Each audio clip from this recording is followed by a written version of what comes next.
Florida Governor Ron DeSantis lays a bear trap for the entire open borders left, and in the process turns himself into the media's public enemy number one and the rights champion. I'm Ben Shapiro. This is The Ben Shapiro Show.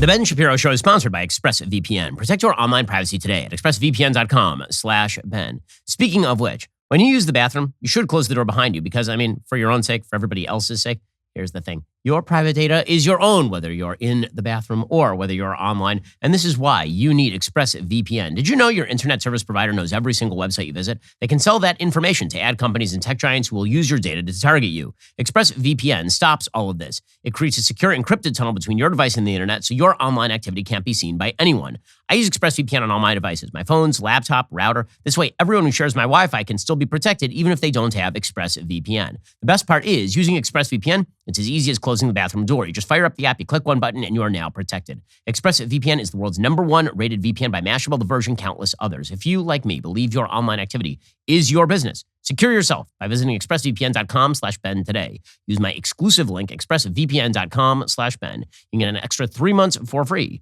That's expressvpn.com/Ben, expressvpn.com/Ben.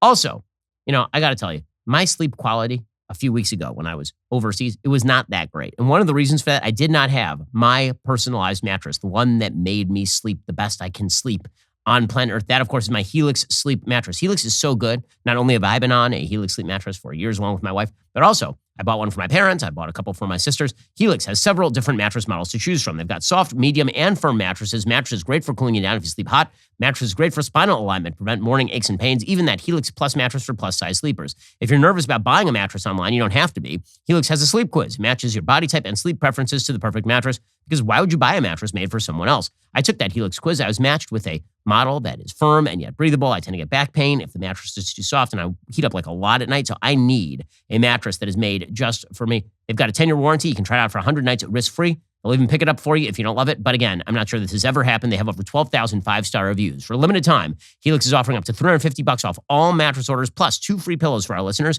It's their best offer yet. Hurry on over to helixsleep.com/Ben.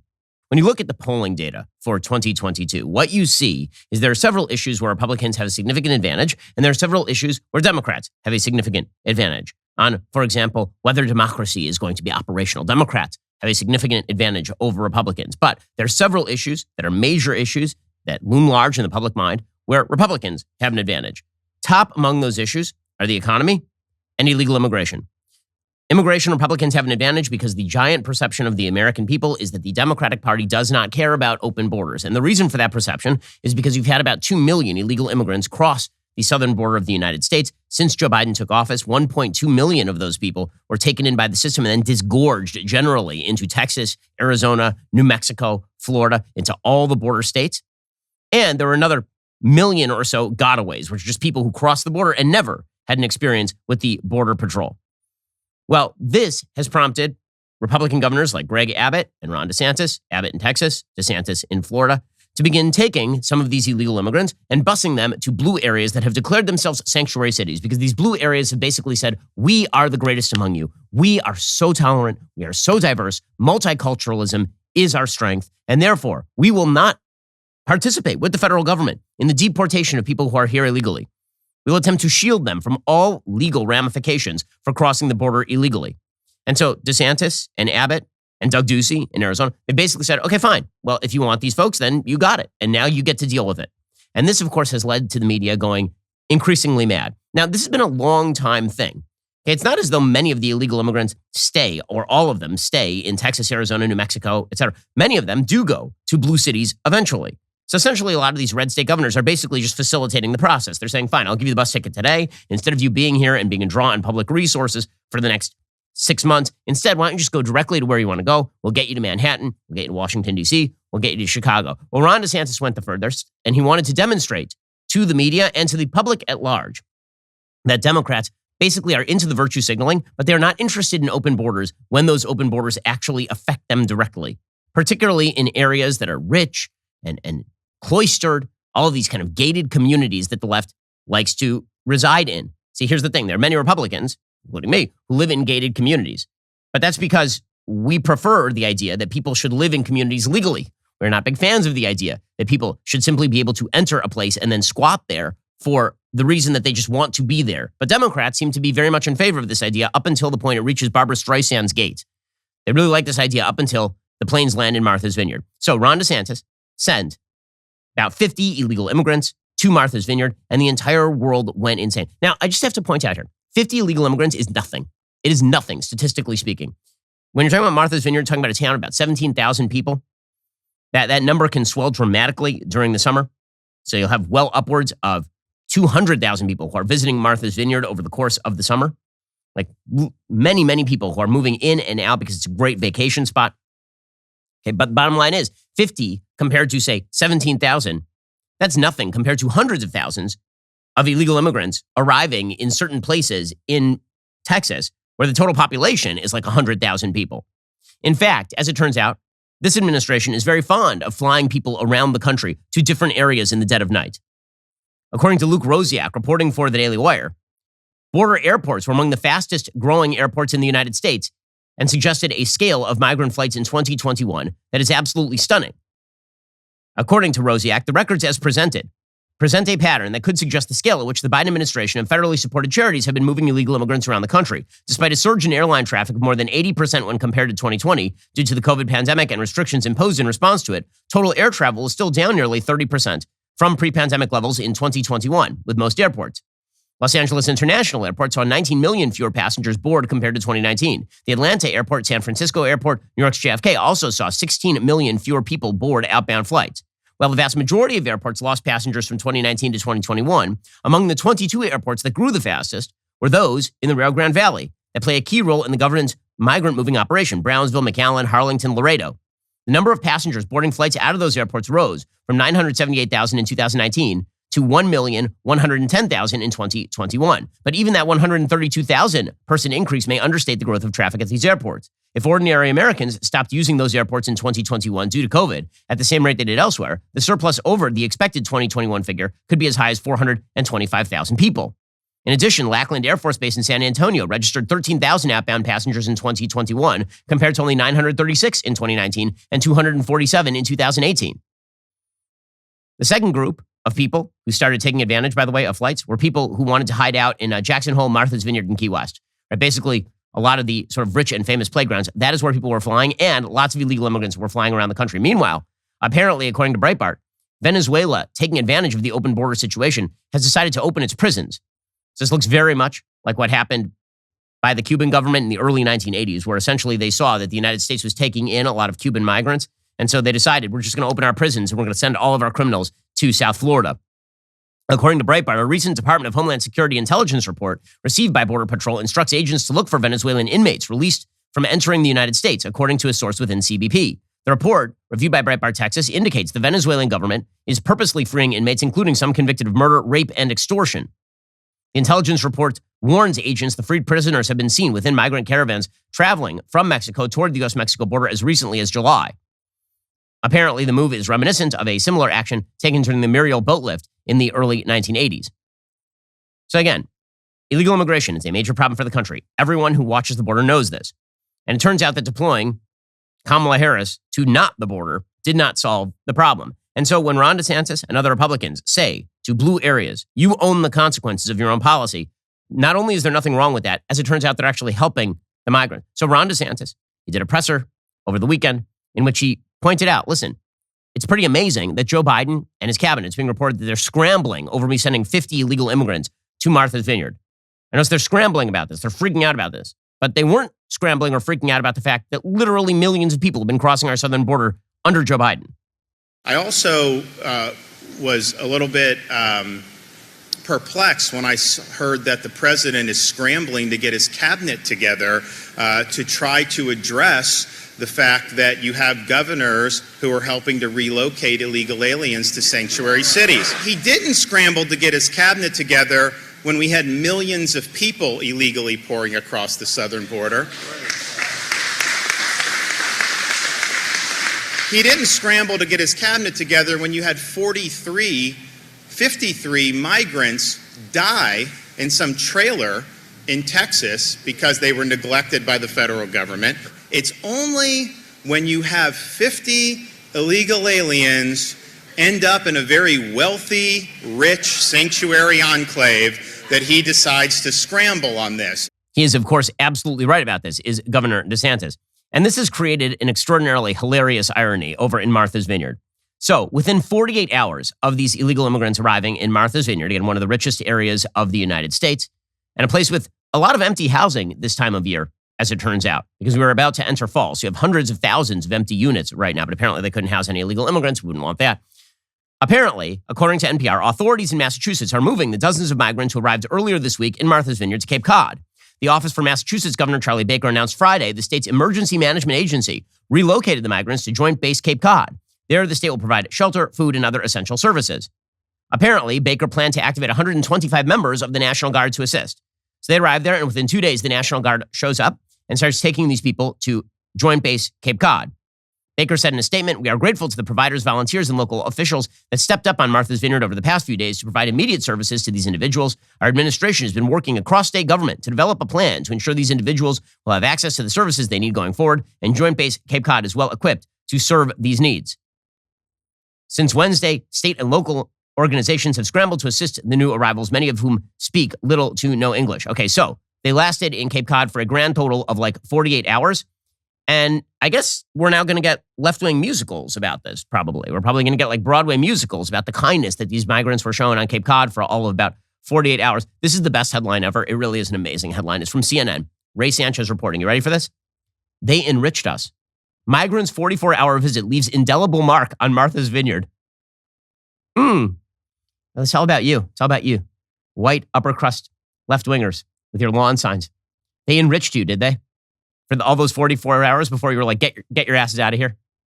You're going to have to take off. Again, hundreds of thousands of people are put on buses to places like Uvalde, Texas, largely Hispanic areas that have no real resources for a lot of these folks. El Paso, Texas is hit with hundreds of thousands of illegal immigrants every year. In places in Arizona, same sort of thing. And here, Martha's Vineyard, we have an entire article on CNN about how these liberals, they've learned to love. They enriched us. They made our community so much better for those 44 hours until we shoved them on a bus with the National Guard and told them to go to the Air Force Base. Those 44 hours were so enriching.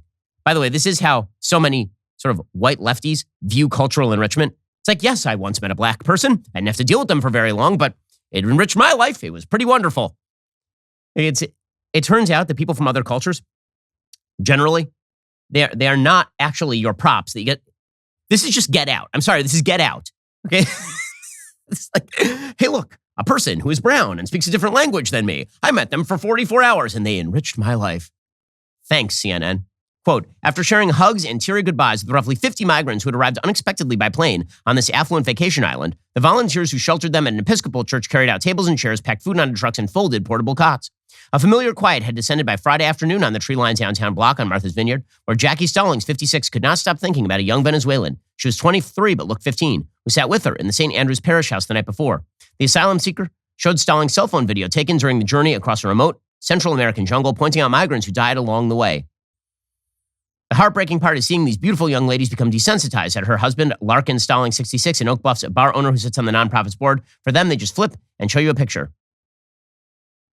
Apparently, during their whirlwind 44-hour visit this week, migrants like the young Venezuelan woman left an indelible mark on their accidental host in this isolated enclave known as the summer playground for former U.S. presidents, celebrities, and billionaires. And now again, all these people who are helping out, good for them. But this idea, the indelible mark that was left on the white people.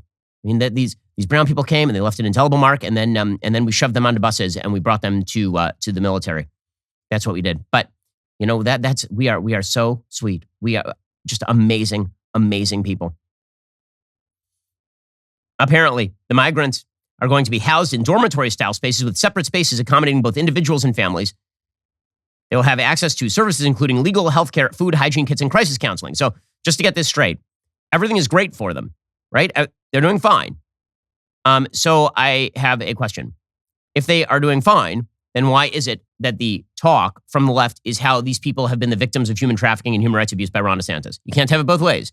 Either they got to Martha's Vineyard and everything was fine and people treated them decently, and then they ended up in a place where they have resources. So, okay. Or They were brutally human trafficked. They were shoved onto cattle cars and sent to the Auschwitz of Upper Massachusetts, Cape Cod. Like, you can't have it both ways, guys. Either this is a human rights abuse, or what Ron DeSantis just demonstrated is that you guys go nuts when you even have to touch the consequence of your own policy. It is amazing how the media and Democrats just fell directly into this very, very obvious trap that was laid here by Governor DeSantis. So Julian Castro, who once ran for president and failed, because why wouldn't he? He's very bad at his job. He says this is a human rights violation. It's human trafficking, apparently, to send people on air-conditioned planes to Martha's Vineyard, or to send them on air-conditioned buses to Washington, D.C., or Chicago, or New York. It's a human rights violation. Having people who are literally dying in the jungles of Central America trying to get to the United States, or again, as Ron DeSantis said, coyotes leaving people in the back of trucks and locking them in and letting them die there of dehydration. Totally fine. But if you put some people with signed forms, by the way, on an air-conditioned plane and you send them to the richest part of America, that's a human rights violation, according to Julian Castro. What they're doing is they're fraudulently inducing these individuals who, by the way, are here legally. To seek asylum is perfectly legal. And so they're here legally. They're being fraudulently induced to cross state lines, essentially for these governors' political gain. To me, these governors have basically become human traffickers. There are human traffickers who traffic people for personal gain, for money. These governors are trafficking these folks for political gain, and I hope the DOJ does investigate them. So they want a legal investigation now. If you put people on buses and you send them to a different part of the country, you now want the DOJ to crack down on them. Everything I don't like is illegal, according to the Democrats. It's pretty astonishing stuff here. And the Biden administration has facilitated the transfer of literally millions of people across the United States. They just take people at the border, they give them a bus ticket, and they tell them to basically go to a small Texan town. And then the people on the other end will just have to deal with it. Or they put them on a bus and they just send them to Murrieta, California. And if the residents complain, it's because they're bigots. But if you put people on a bus and you're a state governor, or you put people on a plane, then this means the DOJ is supposed to investigate you.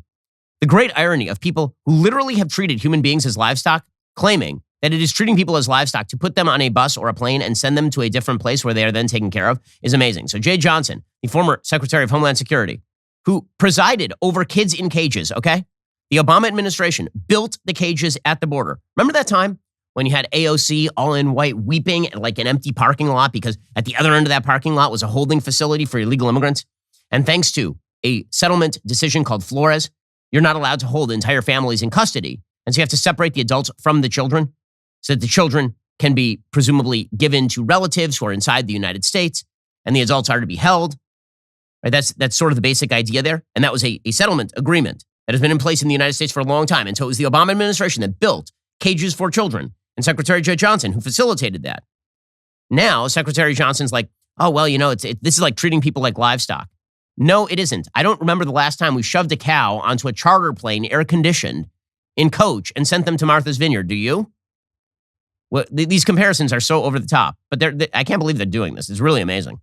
The federal government moves migrants from the border to other parts of this country quite often. What's the difference when a state governor does it, albeit, I know, without warning? Well, there's a right way and a wrong way to do that, Margaret.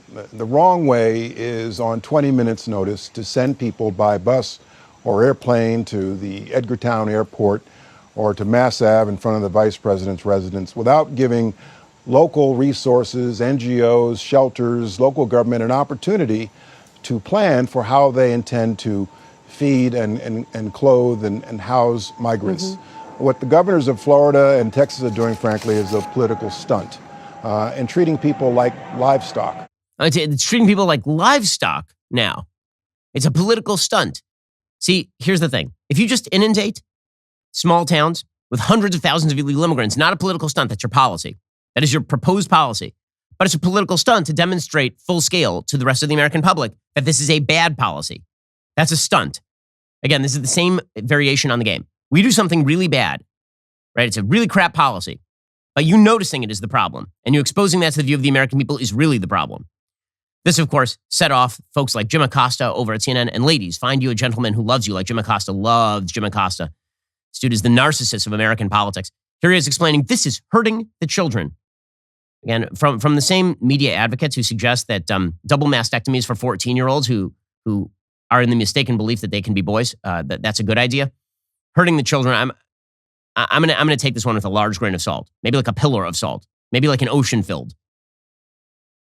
These border states and border towns should not be subjected to the undue burden of this. And we need to remind you, President Biden and the Biden administration has flown people under cover of darkness to New York State and elsewhere across this country under similar circumstances. But there's a plan in place. You know, when they put them on the plane and they land in a different jurisdiction, different state, different town, different city, the people on the other end know that they're coming. This is just dumping people on Martha's Vineyard or in Washington, D.C. in front of the vice president's place to own the libs. This is not owning the libs. This is hurting the kids. It's not owning the libs. It's hurting the kids. Oh, it's the children. You don't give a crap about the kids. They don't give a crap about the kids. Hundreds of thousands of unaccompanied minors have been showing up on the border thanks to this administration's policies. You don't give a crap about that. You just don't like that you guys got shown up. That's all. And the American public can see this, by the way. Get back to all this in just 1 second. First, you may have noticed that the economy seems to be on the tipping point lately. We are probably already in a recession. We already have massive inflation. Well, if you haven't looked over your budget in a while to see how you can save on your bills, you really should, especially because you may have racked up that credit card debt and that can just eat you alive. Right now, you might need to access the equity you have in your house. If you're a homeowner, your equity's up 20% since last year. That equity can be accessed as cash for all the things you need. Just call American Financing, get that free mortgage review I've been telling you about. American Financing looks at your entire financial picture from your home loans, your equity, even your high interest debt. They'll review all of it. They'll do everything they can to help you save up to $1,000 per month. What would you do with that extra savings? Well, even if your credit isn't great, you can call them and see what they can do. It only takes 10 minutes. Call 866-721-3300. That's 866-721-3300 or visit AmericanFinancing.net, NMLS 182334, NMLSConsumerAccess.org. Again, if you are running behind that 8 ball because of your bills and you need access to some cash right now, you need to talk with my friends over at American Financing. Give them a call at 866-721-3300 or visit AmericanFinancing.net. Also, I have some bad news for you. It's bad news for all of us, actually.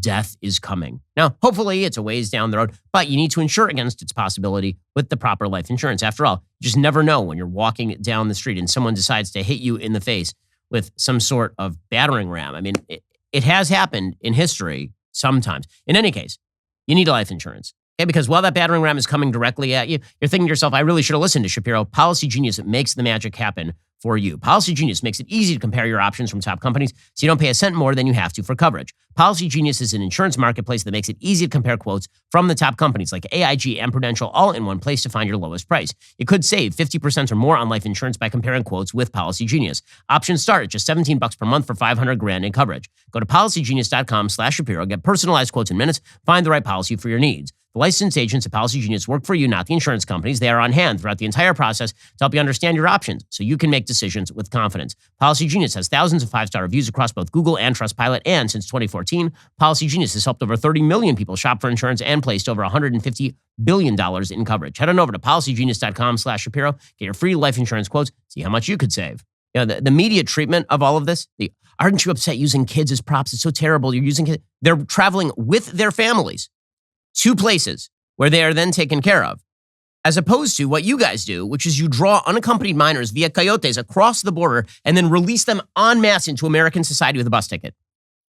When they say that there's a plan, okay, if you mean that you've notified local charities that do not actually have the resources to deal with tens of thousands of illegal immigrants arriving, that there will be some buses arriving, and then they get overwhelmed, yeah, sure, I guess that counts as a plan.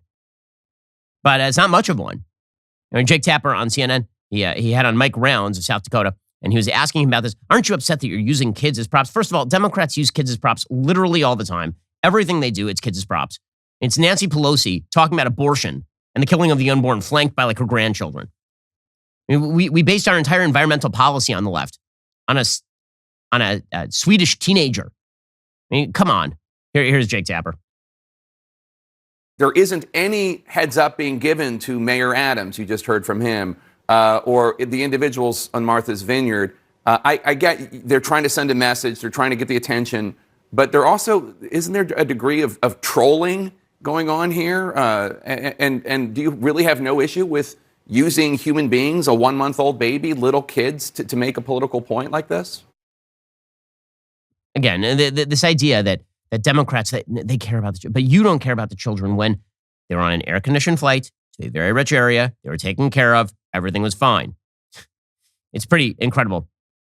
Meanwhile, Eric Adams, he says that these migrants were misled. They were lied to. Okay, so the case they have to make here, in order for this to work, in order for Democrats to make this case, Democrats have to show that these migrants were basically lied to, that they thought that they were going to a warm, welcoming place, and instead they were sent to hell on earth. And as it turns out, it's not true, as we'll see in just a second. Here's Eric Adams, though, trying to claim that these immigrants were lied to. Many of the migrants flown to Martha's Vineyard by Florida Governor Ron DeSantis say they were falsely told that jobs and housing would be waiting for them when they arrived. Were any of the migrants that have arrived in New York, have they been similarly misled? Yes, they have been. And it's really unfortunate when you watch government misrepresent where you're sending people. In some cases, we had those who were COVID positive on the buses. We had individuals who were dehydrated, didn't have proper food. Some were even tagged. It's just terrible. They're not being told. Okay, so Washington Post has an entire piece about all of this. Okay, the piece is titled, Martha's Vineyard Flights Leave Migrant Advocates Scrambling. Because apparently up till now they had everything under control. But now they're really scrambling. Okay, there's only one problem. Buried at the very end of this piece is the actual accounts of people who are these illegal immigrants. And here's what they say. Venezuelan migrant Mike Betancourt Vivas was outside a city shelter on Saturday trying to find a ride to Washington State. He had crossed the border in Eagle Pass, but he never saw state buses. If he had the option, he said, he would take one. We need a way to get to our destination directly. People here shut the door and don't give us opportunities just like other countries, like Panama and Costa Rica. Betancourt, 26, a construction worker and composer with a wife and 2 daughters stuck in Colombia, said he doesn't care about being a political pawn if it gets him a free ride to Washington. Doesn't matter to me. I just want to go, he says. Oops. Meanwhile, even MSNBC is reporting that migrants who are arriving in places like Martha's Vineyard, they're actually thanking Ron DeSantis. They're like, hey, this place is kind of nice. You know, it's like a vacation spot or something. They're saying that these people are being abused and used to bring a border crisis deeper into the country. Now, I can tell you they are not angry at Ron DeSantis. They're actually thanking him for having brought them to Martha's Vineyard, where they were very well received. But other people, well, they're saying they're being used as political pawns. They don't resent it for now.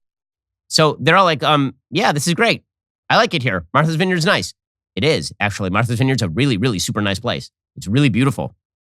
And Ron DeSantis, for his part, he says, they keep saying that we're deceiving people. They literally have forms that they have signed that show that they know where they are going. It literally has a map that shows that they are going to Martha's Vineyard.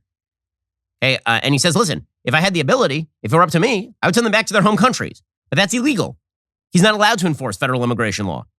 So instead, I'm just going to send them to places where all of the liberals can take care of them with their lawn signs for 44 hours before patting themselves on the back, writing some musicals, and sending them off to the local Air Force base. They give them a release form to sign. They actually give them a packet, and in that packet included a map of Martha's Vineyard. So it was obvious that that's where they were going, and they gave that to them. And here's the thing. It's all voluntary because it's just the type of thing where we think that's the right way to do it. I mean, I think that if the states could send, I would send back to Mexico or back to the home country. But here we are doing it voluntarily. They sign a release, and then they get a packet. So they did get a packet that had the map of Martha's Vineyard, and they're also treated, very well with all this. I mean, they're treated well with meals and everything. Okay, so what exactly is the big problem? The big problem here is, of course, Democrats are humiliated.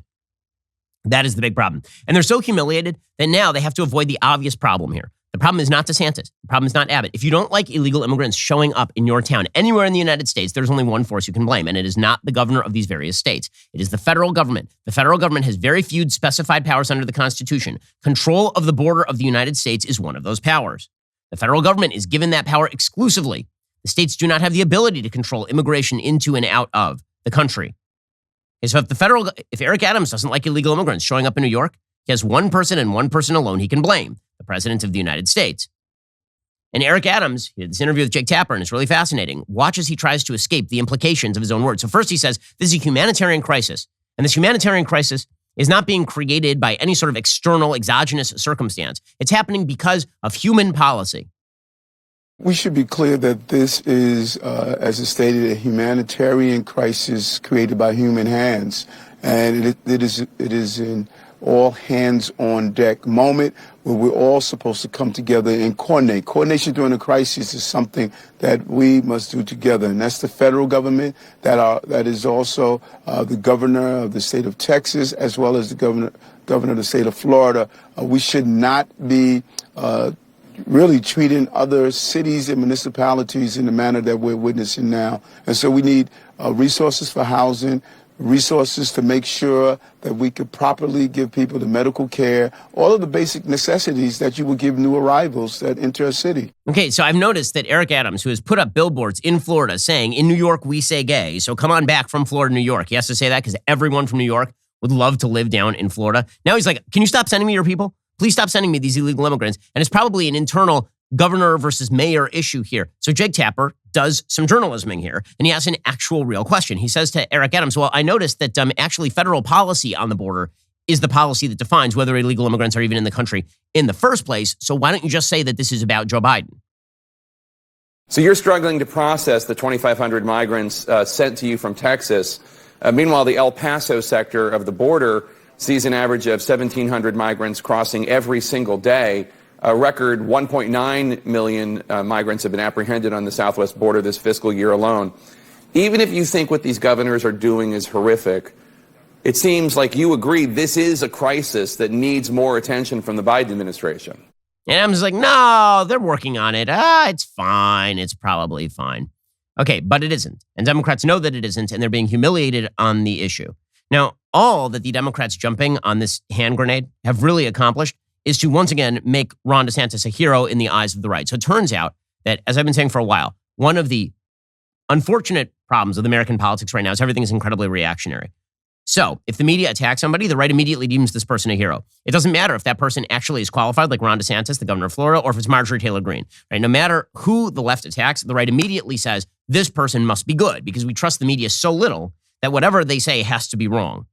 And well, that has some upsides, which is, frankly, doubting the media at this point is not an option, it's an obligation. But you actually have to use what we would call in Yiddish your seichel. You'd have to use your actual common sense, and you'd have to try to determine whether or not the media are complaining about a thing that is real or whether they are complaining about a thing that is fake. When it comes to DeSantis, they're complaining about things that are fake, and the entire right knows it, which is why DeSantis has now risen to the top of the pile.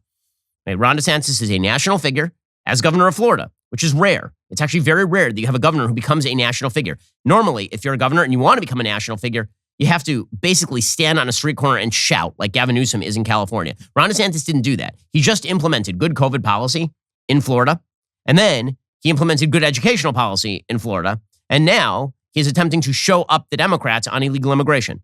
And this is generating extraordinary goodwill for him on the right side of the aisle, as the left immediately they're already doing this. They've moved into DeSantis is worse than Trump. Now, this is the most predictable development in American politics. The most predictable development in American politics is whoever the last Republican president was. When they were president, that person was Hitler. When it was Bush Hitler. When it's Trump Hitler. And then whoever comes next must be worse than that person. So when Bush was there, he was the worst. Then McCain came and it was like, oh my God, this guy's so much worse than Bush. Man, I wish for the days of Bush. And then Trump came and was like, oh man, I wish for the days of Mitt Romney and John McCain.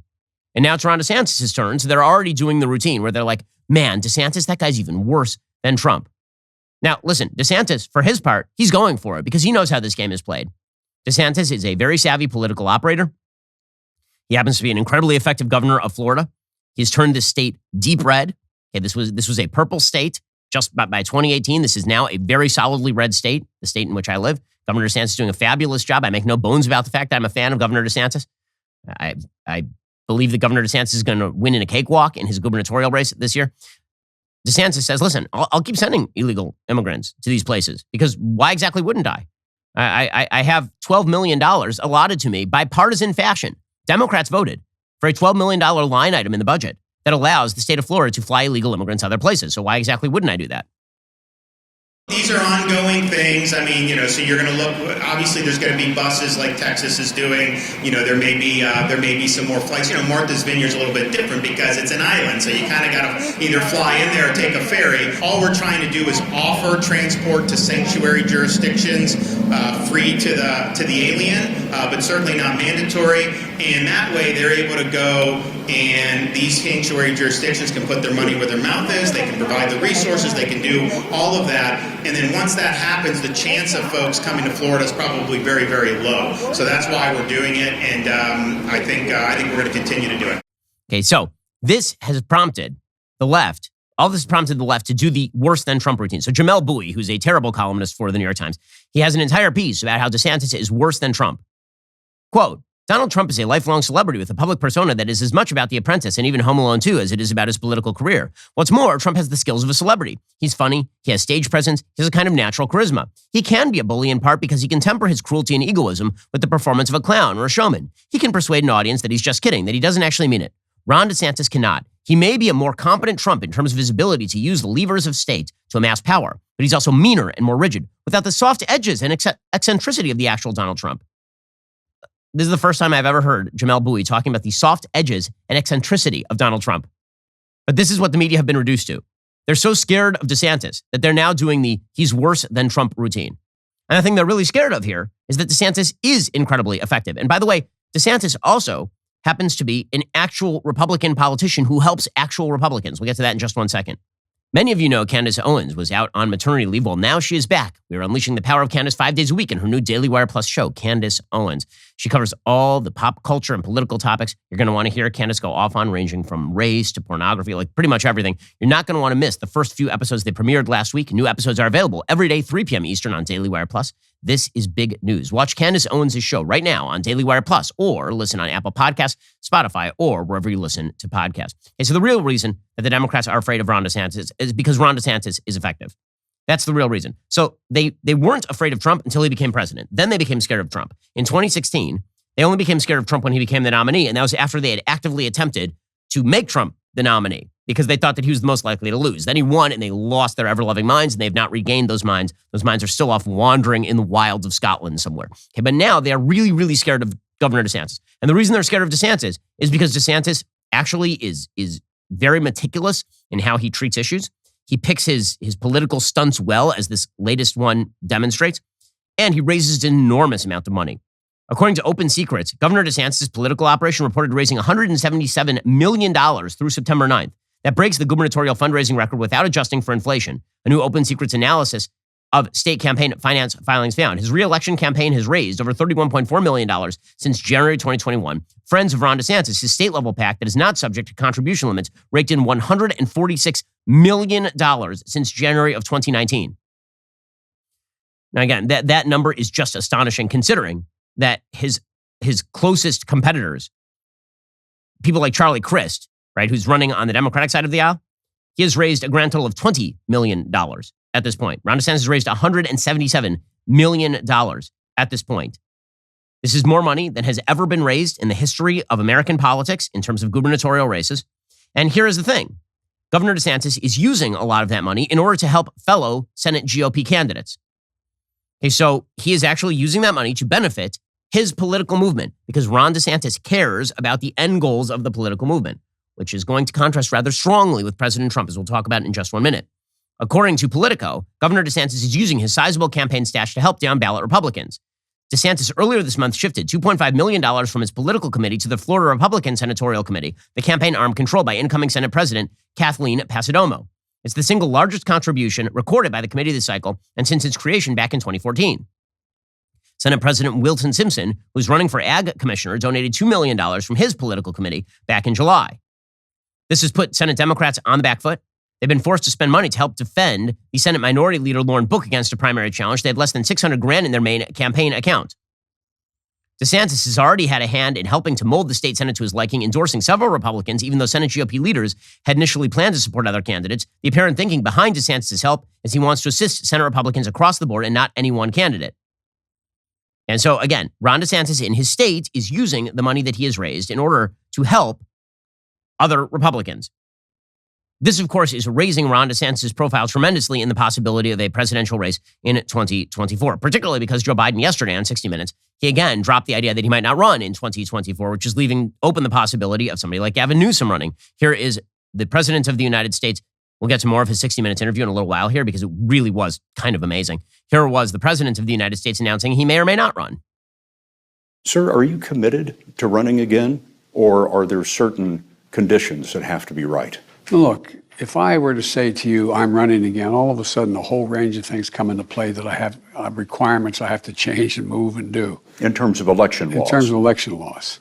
And it's much too early to make that kind of decision. You say that it's much too early to make that decision. I take it the decision has not been made in your own head. Look, my intention, as I said to begin with, is that I would run again. But it's just an intention. But is it a firm decision that I run again? That remains to be seen. He's leaving that door wide open. Gavin Newsom is ready to charge through that door, hair gel ablaze. So he actually tweeted out the other day, "Hey, Governor DeSantis, clearly you're struggling, distracted, and busy playing politics with people's lives. Since you have only one overriding need, attention, let's take this up in debate. I'll bring my hair gel, you bring your hairspray. Name the time before Election Day." So he obviously is attempting to glom onto the fact that DeSantis has extraordinary amounts of momentum, and he would like to be the nominee with Gavin Newsom, which is the reason why, for example, he has been running ads in Florida and Texas and other red states. Right? The goal for Newsom is take over for Joe Biden, and the way that he is doing this, and this betrays where Democrats think this race is going, he is directing that not at Trump. He is directing that at DeSantis. And the reason for that, again, is because if you are a person who cares about the conservative movement, one indicator that you ought to back somebody like a Ron DeSantis is because not only does he know how to run an executive government in a place like Florida, but as I have said, he is using his actual resources in order to help fellow Republicans. This contrasts extraordinarily strongly with President Trump's activity here. President Trump has a super PAC. That super PAC has raised like $100 million. So far, he has spent, my understanding is $0 or very close to $0 of that super PAC on other Republican candidates, which is why there are candidates like Blake Masters and J.D. Vance, people who Trump handpicked, who are now short of cash. It's a very, very serious problem. You got Ron DeSantis, who's actually using his money in order to help his Senate Republican candidates in Florida across the finish line. And you have Trump, who's picking candidates on the federal level, people like Blake Masters, people like J.D. Vance, and then giving them basically no money. Now, that's an amazing thing. I mean, put aside the quality of the candidates for just a second, because there's a current poll from Trafalgar that has Blake Masters within 2. J.D. Vance is running a very competitive race with Tim Ryan. A little bit of money would help right here. But where exactly is the cash? Where is the cash? If Donald Trump raised $100 million to presumably help the conservative movement and not just use it for whatever, and we don't know what whatever is, where exactly is where is the money? And there's an entire piece in the Wall Street Journal about this from Kimberly Strassel pointing out that Peter Thiel and Donald Trump helped Blake Masters get the nomination in Arizona, but there's no money. So now they've gone back to begging Mitch McConnell and the Senate Leadership Fund for the cash. So why exactly? If you're relying on the kindness of Mitch McConnell because Trump can't be counted on here and Thiel can't be counted on, what is the good of endorsing candidates, particularly the most controversial candidates, and then immediately turning around and not supporting them in the way they need support? That's bad stuff. And it doesn't help when Donald Trump decamps to Ohio to do a rally for J.D. Vance. And his first concern is basically insulting J.D. Vance in front of the entire audience, which is what he did last night. Here he was. The New York Times did a fake story today, big front page, that J.D. wasn't sure if he wanted my support. J.D. is kissing my ass. He wants my support. I'm 18 points up. If I was 18 points down, he wouldn't want my support. I mean, who does that? Who goes to a Senate rally and says about the candidate you're supporting that the guy's kissing your ass? Is that like brilliant politics that I'm missing out on? And when he does the rally for J.D. Vance, and the entire rally, apparently, like a huge portion of this rally, was Donald Trump doing like a bizarre sort, like this is in Youngstown, Ohio, doing a bizarre 8-minute segment in which music plays in the background as the crowd remains silent and people hold up their hands in solidarity with Trump. Is that a rally for J.D. Vance? How does this help J.D. Vance particularly? Or does it turn into a campaign ad for Tim Ryan? Hey, here's Trump doing this routine. It was very odd. It was very odd optics. Again, we're not talking about 2024. Trump hasn't declared for 2024. No one's declared for 2024. It's 2022. Shouldn't he be rallying for J.D. Vance rather than doing what appears to be some sort of campaign ad for 2024 using J.D. Vance's campaign as a platform without actually funding J.D. Vance? We are a nation where free speech is no longer allowed, where crime is rampant. That music is not piped in to the video. It's actually in the stadium. Collapsing. People are standing there holding up their one finger. I'm not sure why. It's weird. 2020. We are a nation that is allowing Iran to build a massive nuclear weapon. And it goes like this for 8 minutes. For 8 minutes. So here's the question. If you are like typical conservative voter and you're looking at the possibility of 2024, who do you want? The very effective governor of Florida, who has got the media reacting to him constantly on issues that matter to the American people, like illegal immigration, who is funding fellow Republicans, who is trying to pick the best candidates in particular races, who has swung an entire purple state red? Or do you want the guy who can't be bothered to sign a check to the candidates he handpicked in the Senate and who is busy doing rallies where he pipes in music and people show solidarity with him personally? However much you like Trump, at a certain point, you got to figure who is more likely to be a good president and who is more likely to. And again, none of that is to say that Donald Trump, if he's the nominee, I wouldn't vote for him. None of that is to say that Donald Trump didn't do great things while he was president of the United States. But efficacy matters, right? Knowing how this game is played matters. And by the way, backing the conservative movement generally, as opposed to losing 2 Senate seats in Georgia at a personal peak, that matters too. If we hadn't lost 2 Senate seats in Georgia because Donald Trump was pissed at Brian Kemp in 2020, half of Joe Biden's spending never gets done. More than half, probably. Alrighty, guys, the rest of the show is continuing right now. You're not going to want to miss it. We'll be getting into the New York Times suggesting that democracy is under threat, but we'll talk about from whom democracy is really under threat. If you're not a member, click the link in the description and join us.